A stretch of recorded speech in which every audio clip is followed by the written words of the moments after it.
अनन्या के होश उड़ गए। उसकी आंखें फटी की फटी रह गई और उसने कहा, क्या? हाँ, वो पूरी कंपनी का क्रिएटिव प्रोजेक्ट मैनेजर रहेगा और अनन्या एलन मटेरियल की सीईओ रहेगी। हम प्रेसिडेंट की पोस्ट को कैंसिल कर देंगे। हरदेव ने कहा। उनकी बात सुनकर ऐसा लग रहा था कि वो रात भर से यही सब सोच रहे थे। अनन्या को उनकी बात सुनकर अपने कानों पर विश्वास नहीं हो रहा था। अब उसे रह रहकर अभिनव की बात याद आ रही थी।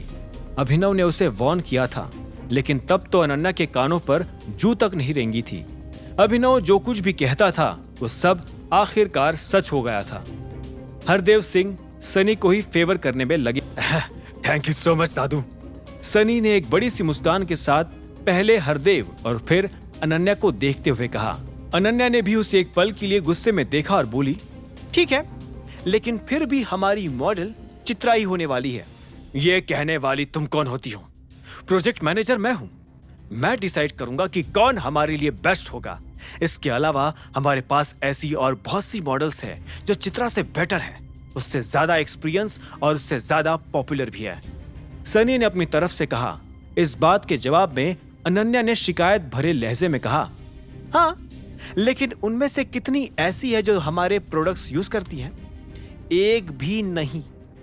इसके अलावा अगर हम चित्रा को अपना मॉडल चुनते हैं तो लोगों को एक फ्रेश फेस मिलेगा, और वैसे भी चित्रा लोगों को आराम से कन्विंस भी कर लेगी, क्योंकि उसने ऑलरेडी हमारे प्रोडक्ट्स को इस्तेमाल करना शुरू कर दिया है। हाँ, अनन्या सही कह रही है। चित्रा अगर हमारे प्रोडक्ट्स यूज करती है तो हमें लोगों को कन्विंस करने में ज्यादा परेशानी नहीं होगी। वो ये काम आराम से कर लेगी। और वैसे भी इंडिया में चित्रा का चाहे नाम ना हो, लेकिन वो जहां से भी आई है वहां की तो वो सुपर मॉडल ही थी। हरदेव ने अनन्या का समर्थन करते हुए कहा। सनी को हरदेव की ये बात अच्छी नहीं लगी। वो मन ही मन हरदेव को गाली दे रहा था, लेकिन ऊपर ऊपर से उसने कहा, ठीक है, लेकिन वो हमारी एम्बेसडर नहीं बनेगी। उसके लिए हम किसी और को ढूंढेंगे। ये सुनते ही फिर से अनन्या ने तपाक से जवाब दिया, मेरी दोस्त इस मामले में भी बाकियों से ज्यादा कैपेबल है, लेकिन तुम्हें ये सच डाइजेस्ट करने में दिक्कत होगी ना। देखो, मैं प्रोजेक्ट मैनेजर हूं। जो कुछ भी कर रहा हूं प्रोजेक्ट की भलाई के लिए कर रहा हूं। मैं जानता हूं हमारे लिए बेस्ट क्या हो सकता है। सनी ने कहा, ठीक है, जैसा तुम्हें सही लगे, पर क्या हम लोग अटायर पिक करने वाले हैं?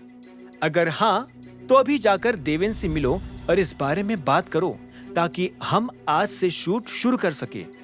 अनन्या ने जवाब में कहा।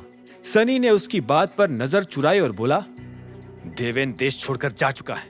क्या मतलब छोड़कर जा चुका है? हरदेव ने सनी की तरफ देखते हुए पूछा। उन्हें सनी की ये बात बड़ी अजीब लगी। सनी ने कहा, हाँ, उसने कंपनी बेच दी है और वो यहां से चला गया। मुझे भी इस बारे में काफी वक्त के बाद पता चला। सनी ने अभिनव की तरफ देखते हुए कहा। अभिनव सनी को देख रहा था। कुछ सेकंड्स के लिए उन दोनों की आंखें बस एक दूसरे को देखे जा रही थी। सनी की आंखों में एक तरह की चालबाजी छुपी हुई थी। वो अपनी आंखों के जरिए अभिनव से कुछ ऐसा कहना चाहता था जिसका बहुत गहरा मतलब हो।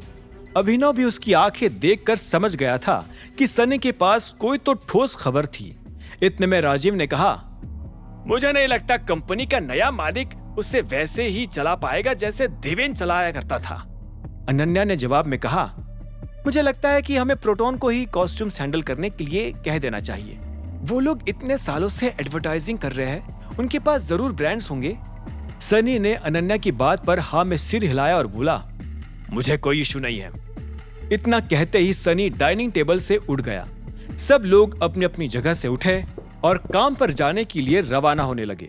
लेकिन अनन्या आज इतनी जल्दी काम पर नहीं जाने वाली थी। वो ऑफिस जाने से पहले चाहत से मिलना चाहती थी और उससे बात करना चाहती थी। वैसे भी दोनों को अकेले मिले हुए बहुत वक्त गुजर गया था। अनन्या को नहीं पता था कि वो चाहत को क्यों इग्नोर कर रही थी। हालांकि उसे खुद इस बात का एहसास तब हुआ जब उसे अभिनव और चाहत के बीच नजदीकियां बढ़ती हुई नजर आने लगी। इस कारण से ना जाने क्यों अनन्या को काफी बुरा भी लग रहा था। उधर जब अनन्या ये सब सोच रही थी तो इधर चाहत अपने कैबिन में बैठी एक फाइल देख रही थी। ठीक उसी वक्त उसके दरवाजे पर दस्तक हुई। चाहत ने कहा, कम इन। आगे की कहानी जानने के लिए देखें अगला एपिसोड सिर्फ पॉकेट एफएम के यूट्यूब चैनल पर, और द रिटर्न ऑफ टाइगर के सारे एपिसोड्स को सुनने के लिए डिस्क्रिप्शन में दी लिंक से डाउनलोड करें पॉकेट एफएम ऐप।